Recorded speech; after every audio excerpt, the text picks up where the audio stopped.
Ladies and gentlemen, welcome to TBT Reviews. Tonight's episode will be on the Academy Warpath, which was Saturday the 10th of June at the KU Shinkai Martial Arts and Fitness Centre, Courtworks Industrial Estate, Bridgenorth Road, Madeley, Telford, STF7 4JB. I am your host, Matt Burns, and normally I have my co-host, Nathan Goff.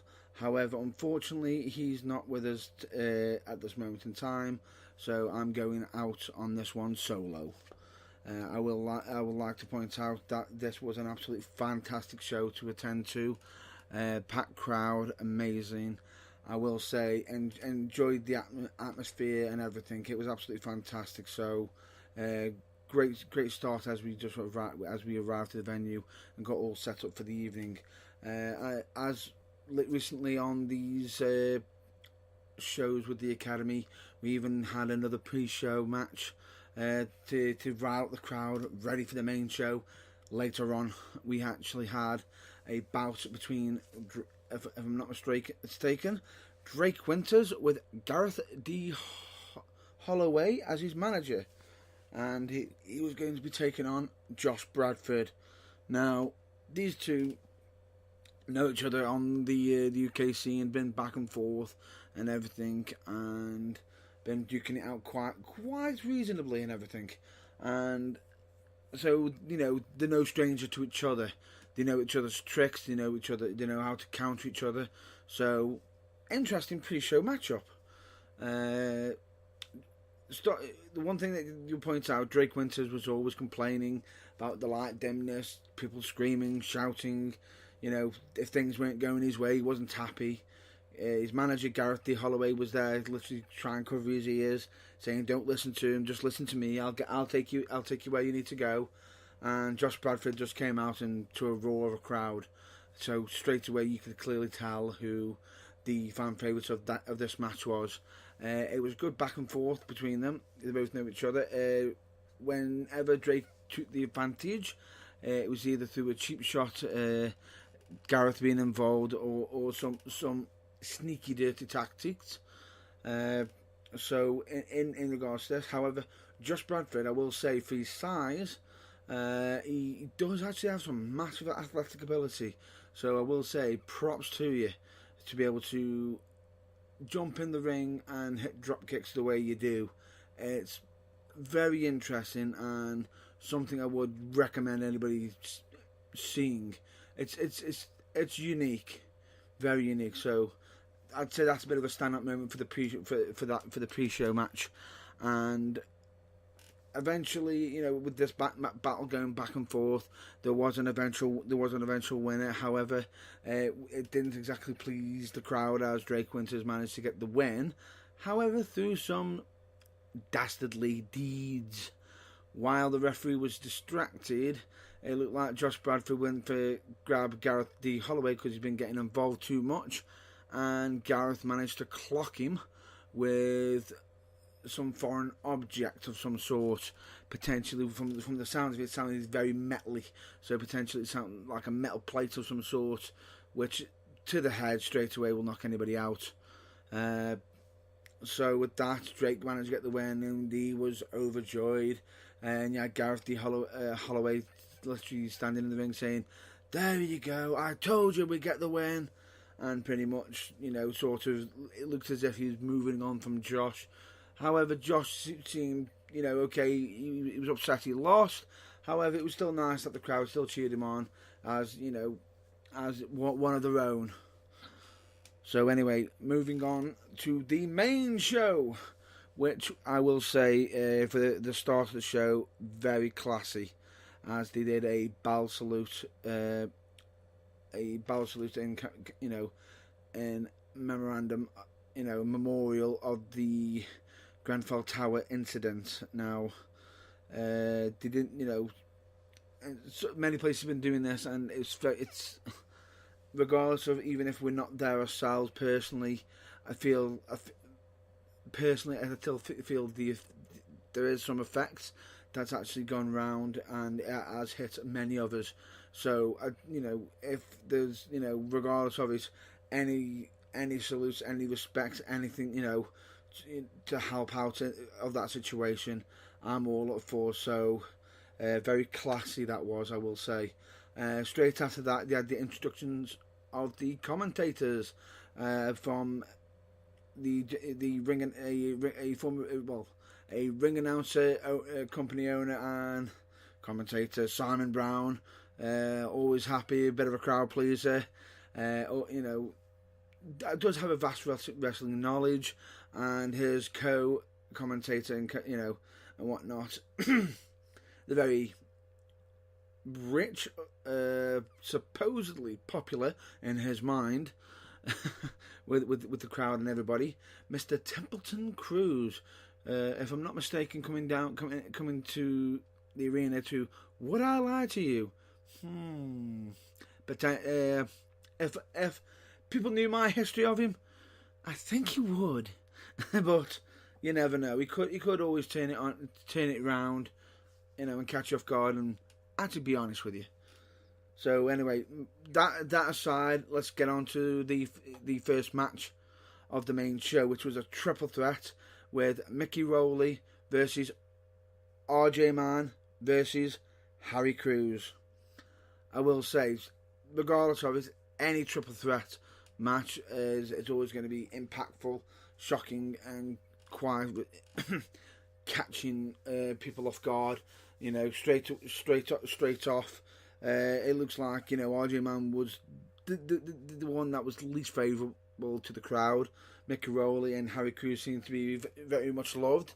However, RJ Man, he sort of wanted to duck, dive, dodge, and get out away from both of them because he didn't want to have the two on one disadvantage. However, Mickey Rowley and Harry Crews were, always good sports, and we're even going against each other and everything. But RJ Man didn't want none of it, so he kept coming in and doing cheap shots whenever he could and taking advantage of the situation. There were plenty of times when they were both double teaming each other, one and up, and then they're having to fight it out, duke it out. I will say, for a first match, great way to get that tempo up. Fantastic way, because this match had, pretty much spine busters, enzuigiris, it had it all. If I'm not mistaken, however, near the end of the end of the match came down to RJ Man hitting a modified Eat Defeat, as it looked like he was about to hit a Rainmaker, but instead of hitting like a clothesline, he managed to slam it into an Eat Defeat, which sent Mickey Rowley straight out the ring. So straight away he's thinking to himself, he's out, I've only got Harry Crews to deal with. And as he got up, he got sort of taken out by Harry Crews, who then caught everybody back, who then literally lifted up RJ Man up in the air and had him come crashing down with a cradle shock, which actually, if I believe Simon Brown actually called that. However, I did notice, I could see that myself from a distance. He was quite shocked by it. Crews looked a bit unhappy with Harry Crews winning. However, but that's Templeton Cruz. That is on the commentating. He's always one for the ones that the crowd don't like. He has a selected view. But anyway, once Harry Crews hit the cradle shock, he got the 1, 2, 3 straight up when crowd cheered for him. He thought it was very respectable because if I'm not mistaken, he actually debuted at the last show on the pre-show. So this is effectively, if I'm not mistaken, his first main show for the Academy. So congratulations to Harry Crews on that victory. The next match, which was the tag team match, I will say straight away, the second I mention this name, me and Nathan know this club very well, as we see it quite a few times on our travels.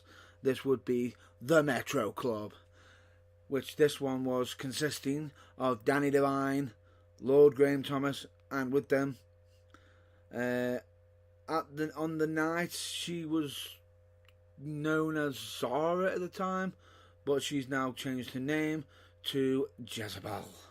So, in regards to this review, I will be calling her by her current name, which is Jezebel.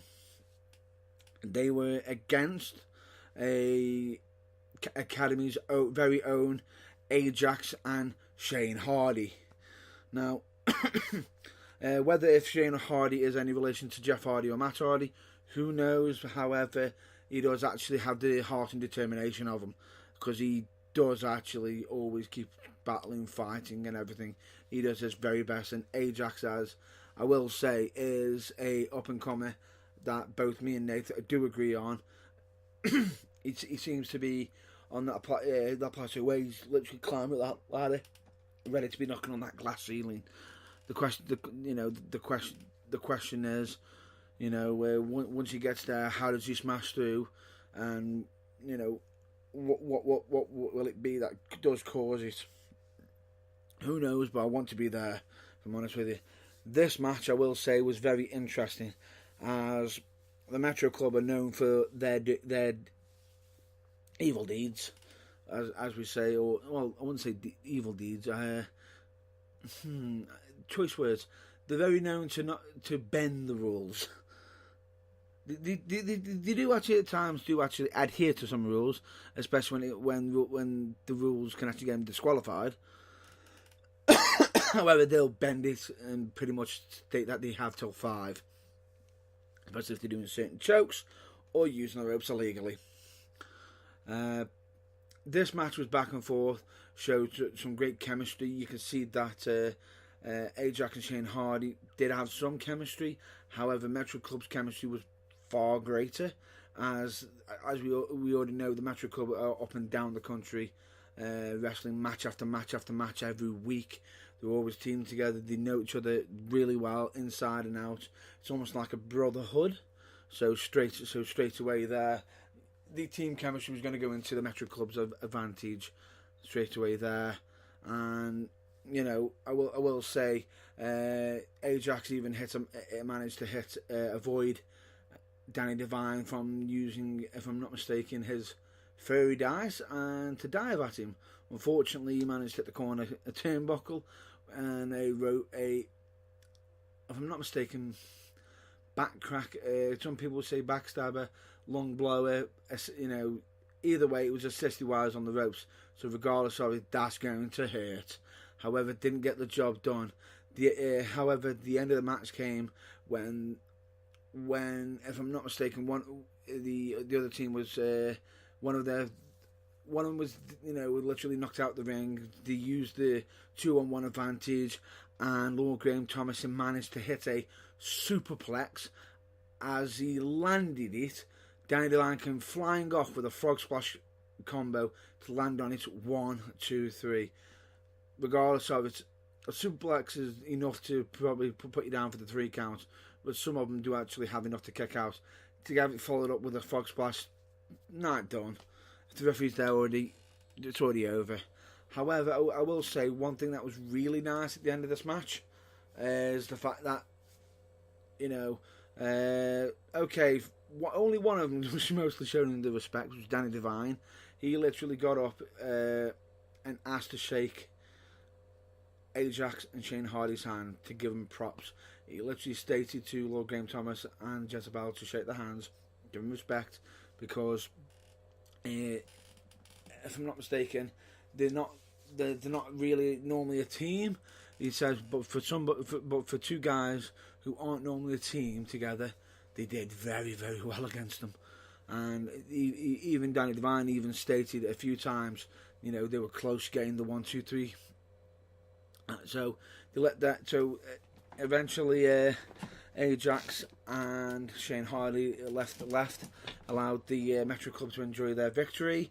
However, just as they were leaving, to the Metro Club surprise, some music managed to hit over the speakers, which was The Purge. Now, The Purge came out, Steve Keane, CJ Connors and Joe Black, as the Metro Club were leaving. Now, that normally only happens when there's some intent to cause disarray or to confused. A part of me was wondering if the Purge were going to try and make an example out of the Metro Club. However, if I'm honest with you, they may find that a little bit more difficult than most, because as much as the Purge have been doing cheap shots and everything, the Metro Club know how to do cheap shots themselves, and probably wouldn't, if the Purge are going to use them against them, I'm pretty sure the Metro Club would use them back with no qualms. So, there could be something on that later, at a later date or something. So who knows what will come from that. Now, straight after the Metro Club left, the Purge then decided to cut a promo stating that if they haven't taken notice, they are in control. Tonight's just a formality. They are the future. So, what is next within the Academy with the Purge in control? Basically, they were just saying they are going to take over now, and dominate. Now, straight away there, they could say that. However, they got a massive mountain to climb, as they were, they're not taking on rookies. They're taking on the Academy, Team Academy, which is Luke Basham, the Blue Arrow, Damo Scorpio, and Big Mark Wilde. Straight away there, that's no small defeat. It's not like a small hill that they're running over or a speed bump. That's a mountain to climb.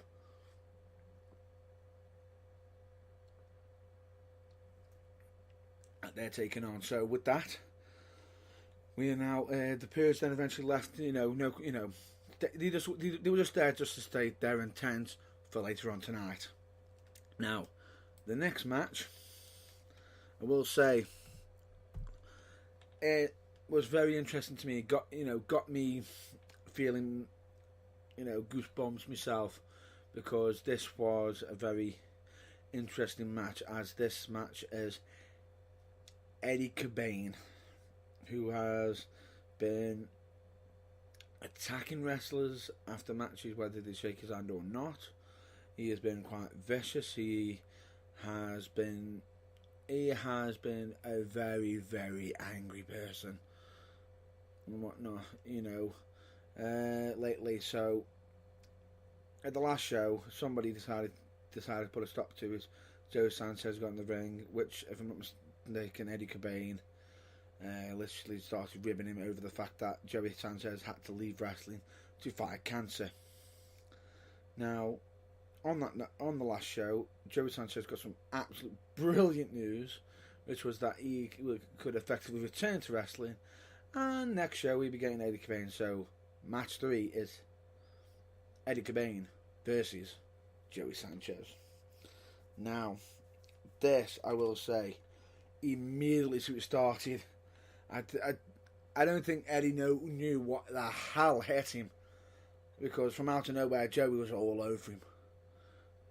You can clearly see that the experience level of this match was Joey Sanchez. He's definitely in his game. He was knocking Eddie Cobain from pillar to post, left, right and centre. Eddie Cobain only got his advantage when he was doing cheap shots, but straight away Joey Sanchez showed his heart, his fight, his determination and everything. He wasn't going to give up. Come on.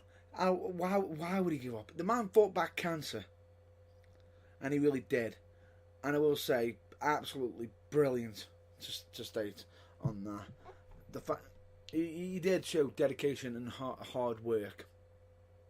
So, as he kept fighting back, you can see he's on the top. He's just about to finish off Eddie Cobain. Then some music hits, and out walks Jamie Future. Now, Nathan may not have known this. Second I saw Jamie Future, I knew something was about to go down, because I know the history between Joey Sanchez and Jamie Future. And it's not pretty. Them pair fought in an old company called EDW, where I've wrestled for there myself in the past, and I will say these pair were absolutely almost ripping each other from limb. A few times we thought we were going to have to call either an ambulance or something worse, because we thought them pair fighting each other, one was either going to get seriously injured or worse, far worse. These pair hate each other with a passion. So as soon as he turned up and Joey saw him, Joey leapt out the ring to viciously start an attack on Jamie Future. Straight away then, as Jamie attacked Joey Sanchez, Eddie Cobain joined the fray and started attacking on Joey. Both of them viciously attacking him. If I'm not mistaken, Jamie Future was mocking Eddie Cobain. Mocking Joey Sanchez with Eddie Cobain, as Eddie Cobain was, they were all putting t-shirts, referee t-shirts, taking turns pin Joey Sanchez. It was absolutely disgusting what they were doing. However, they then eventually left after they'd beaten him down, they'd done their work. However, the referee disqualified Eddie Cobain, so the winner of the match was Joey Sanchez. However, he didn't look like a winner from such a vicious attack that actually happened after the match. However, hopefully, this return, isn't short-lived, and he will have plenty more to look forward to, if I'm not mistaken. So we're looking forward to seeing more on that. So with that match out the way, we then went to a bit of a break, and for a short time, to get some beverages, have a raffle reveal rolled out, and everything. We then immediately returned to the show to match 4, which was a very interesting match, which was Pablo coming down with his, as he calls, lovely.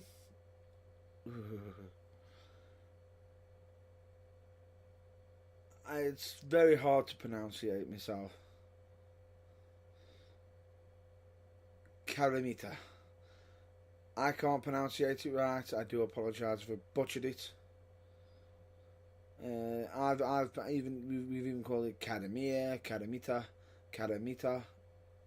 However, the second that person got, the Caramita, Pablo's supposed girlfriend, grabs the mic, all you hear is Pablo. It's absolutely hysterical. However, Pablo recently has been stating that he is a top guy. He can beat his opponent tonight with ease, with grace, and everything. However, tonight he was up against Evelyn. Now, this match was very interesting as it originally started from the last show. Pablo coming out stating, Evelyn isn't a real woman.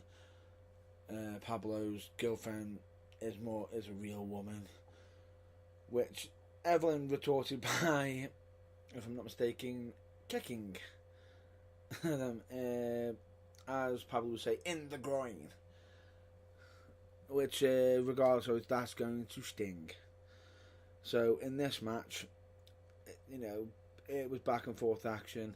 Now straight away, Evelyn was the clear favourite over Pablo, and Evelyn was taking the shots. And what made it even more funny when Pablo tried to hide behind his girlfriend to duck out, Evelyn looked and just went, "You do realise I'm a girl," and just chopped Pablo's girlfriend, Caramita. So Pablo then quickly realised, oh dear, can't do that. Let's try something else. He kept doing his dirty tactics back and forth and everything. It was quite a bit of an fairly even match. However, at times, well, I'd say even. Evelyn had more of the straight-up wrestling ability over Pablo. Pablo had more dirty tactics. That's the best way to say it. Now, the match itself was actually quite interesting, as you could see that Evelyn was running rings around Pablo at times, getting the advantage as Pablo was trying to say, I got more stronger and everything. But Evelyn was literally about to win. However, Academy was getting involved. Referee got distracted by Pablo's girlfriend. A handbag got passed over to Pablo. Handbag or purse, not sure what it was. He hit Evelyn with it. Don't know what's even inside the supposed bag. Could have been a phone, brick, anything. However, it was enough to knock out Evelyn, or to knock down Evelyn, cause her to be disorientated, which then Pablo followed it up with a fisherman's suplex for the 1-2-3. Straight after the match, Pablo and his girlfriend tried to attack Evelyn. However, it kind of backfired as Pablo was holding Evelyn. Evelyn managed to move out the way. Pablo's girlfriend hit Pablo with the bag, and Evelyn decided to once again get Pablo's girlfriend in the groin and leave on a high note. Now, ladies and gentlemen, match 5 is the main event of the evening. This is a no disqualification 6-man tornado tag team match. Yes, I know, mouthful. This is The Purge versus Team Academy. As previously stated, The Purge consists of Steve Keane, CJ Connors, and Joe Black, whereas Team Academy is Luke Basham, the Blue Arrow, Damo Scorpio, and Big Mike Wild. The only way this match I can also say, this one was one for the ages for the Academy. This is good. It definitely got to be written down in the Academy Hall of Fame of matches, because this was absolutely insane. It was devastating. We had hockey sticks, ladders, tables, balconies. More on that later. Really, it's absolutely insane. Straight away, Big Mark. This match was all over the place, all over the arena, everywhere. It was absolutely insane. I couldn't believe how much had gone on. They were literally fighting in the ring. They were fighting outside the ring. If I'm not mistaken, we actually have a few people called back from the barriers, as we didn't know when a weapon was going to come out. And a few times I thought something was going to hit the barrier, come over, and it's a fan, a child.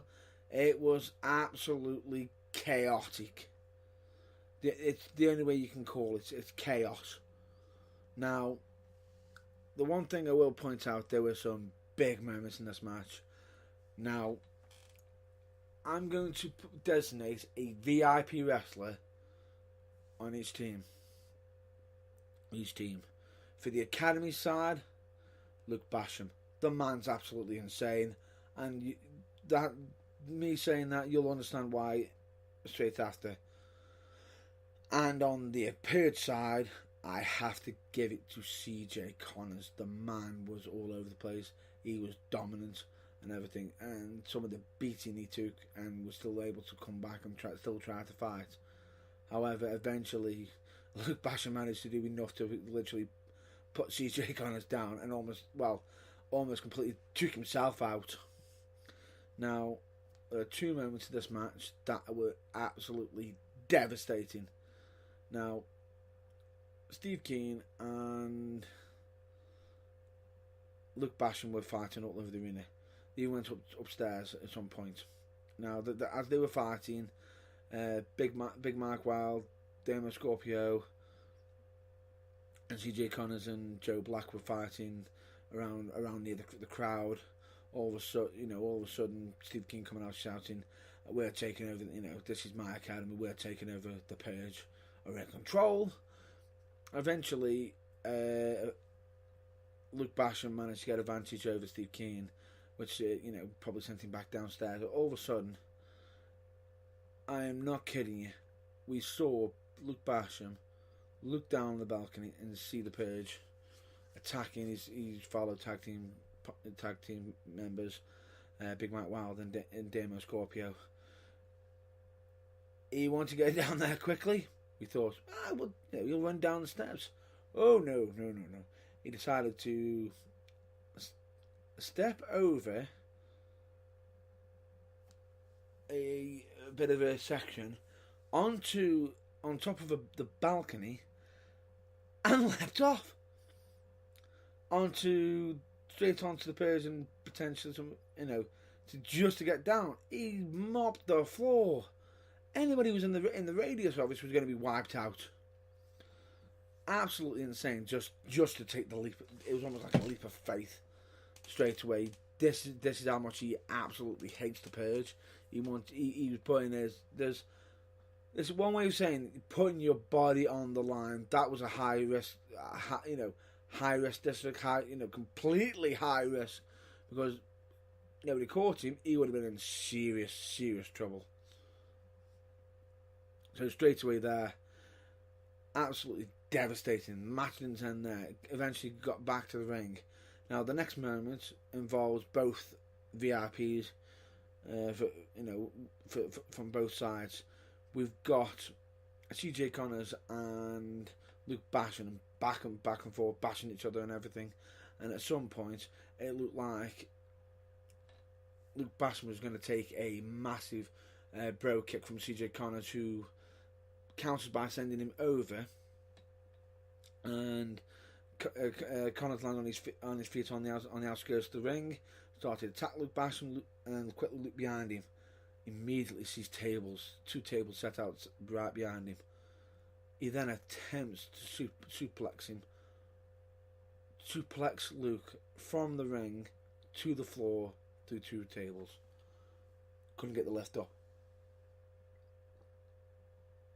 As Luke was counting him left, right and centre, Luke then started, fired a few shots at him, and then literally just did like a primal scream, hit the ropes, and the next scene was just absolutely devastating. Luke Basham dove through the ropes, spearing CJ Connors off the side of the ring, through 2 tables. He basically put CJ Connors through, and technically himself, face first through tables. If that isn't heart and determination, that was absolutely insane. Steve Keane was watching on in absolute shock and horror as he just watched one of his lieutenants, CJ Connors, get absolutely decimated. However, Luke Basham had managed to take himself out. Now, this left Steve Keane and the Blue Arrow, Demo Scorpio, in the ring. Now, Steve Keane thinking nothing was Demo Scorpio, was trying to take advantage. He's hitting him with the hockey stick left, right and centre. He's literally he went for the big final strike, stating, "This is my house." As he took the swing, Demo Scorpio ducked it and hit the code breaker. Now, at the time, Steve Keane was holding the hockey stick. So when the code breaker hit, Demo Scorpio managed to use the hockey stick as assisting the code breaker on Steve Keane, which, regardless of it, knocked Steve Keane out for 6. And when I say 6, I mean he was out cold. Demo Scorpio dove on him. 1, 2, 3. And I will say, unbelievable, amazing show, amazing match. What a result for the Academy, who were so happy. Now, straight away, this meant the Purge were, having to leave with the coat, with their tails between their legs, literally upset that they didn't get the win. They thought they were taking over. Clearly, Team Academy showed that you ain't taking over yet. You ain't taking over yet. If you got to do more to take over, way more than what we've got. Team Academy showed that they had more heart in it than the Purge. The Purge basically eventually left the arena, and the Academy were taking in the cheers of the crowd and adulation and everything. It was absolutely a phenomenal night, phenomenal event, amazing. It was literally the one thing I will say. What a way to do a main event! What a way to do a show! Absolutely fantastic. Can't give it any more praise than what I can. Now, a nice little touch at the end of it, just as everyone's left. The Blue Arrow Demon Scorpio came out, literally thanked the crowd for showing support and adulation, everything that they've come. Every time they've come, they've always cheered and everything, booed the villains, cheered the heroes, and that he has personally appreciated and whatnot. He loves the crowd, and it's literally like he's got like another family and everything. So it was nice to hear a message from. It's like a personal message from Damon Scorpio to the crowd, and it's quite touching. Now, that was the end of the show, a bit of a wrap up there. One thing I would like to state, if anybody's interested in seeing this event themselves, or any events of the Academy, potentially for future events, past events and everything, if anybody's interested in seeing it, they can check out YouTube, and the channel is academy.space.tv. Put that in and you'll see the logo, academy.tv. Check that out. They'll have a list of the shows, and this one is the Academy Warpath. Now, I'll give a quick nice little plug for their next show, which is happening on the Saturday 22nd of July. It's the Academy Dawn of a Champion. And the big news for that one, which was actually highlighted on the Academy Facebook page, is that they will be crowning the first ever Academy champion. So hopefully we'll be there to, myself and potentially my colleague Nathan Goth, we will be there to review the show, enjoy watching, and hopefully we'll be for the next show we'll either be doing a written review. If not, we'll be doing another audio review, depending on. Tell us what you think. Do you prefer a written review or an audio review? Let us know. Let us know by sending an email at theburningtruth@outlook.com, or by contacting us on Facebook at The Burning Truth. So with that, folks, I'm Matt Burns. Thank you very much for listening to this review on the Academy Warpath, and I'm going to basically state, please check out the UK Wrestle Fan Zone, or the UKWA, also known as UK Wrestling Alliance, and we always recommend certain products and everything. But with that, we're attending shows, and one aspect that I will state: always check out your local wrestling, and we will hopefully catch you on the next review, at the next interview, or on the next episode of our usual weekly Saturday broadcast. So with that, stay well, stay safe. Catch you later.